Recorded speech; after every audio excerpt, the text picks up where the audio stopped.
Have you ever wondered where all the gods of the ancient world came from? Like, if God is God, then who are these other ones? But as I began to study this through the context of the Bible actually gives us the answer. This is the story where the Tower of Babel comes in. We read in Genesis 11, and they said, "Come, let us build ourselves a city, a tower whose top may reach into the heavens. Let us make a name for ourselves, lest we be scattered abroad over the face of the whole earth." Now, for the sake of time, I won't break this whole thing down word by word, but when this passage is translated back into the original Hebrew language, it would read something like this. "Let us build a city for ourselves and a tower with a lofty divine structure that can reach into heaven." If we read the Bible in our modern worldview, they were building a tower to reach into the sky. Like, big deal. We have a lot of those today. They're called skyscrapers.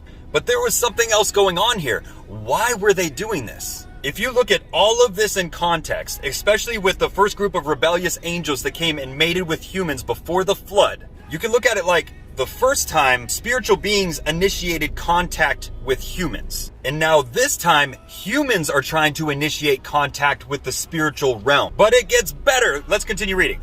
"But the Lord came down to see the city and the tower which the sons of men had built. And the Lord said, 'Indeed, the people are one, and they have one language.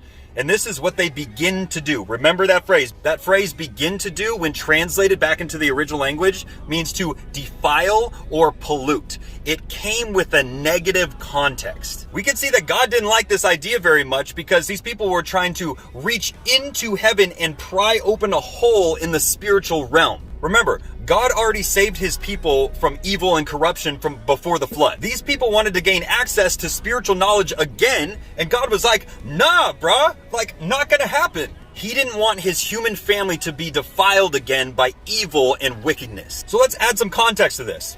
The guy who spearheaded this whole tower idea was a man named Nimrod, who was the great-grandson of Noah.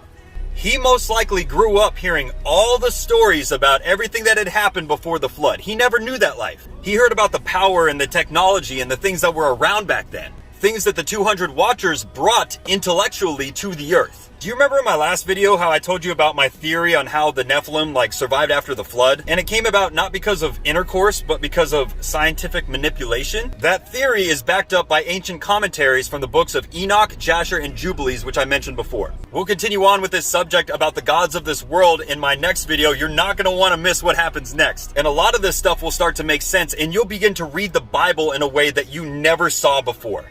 I'll see you guys soon. Peace.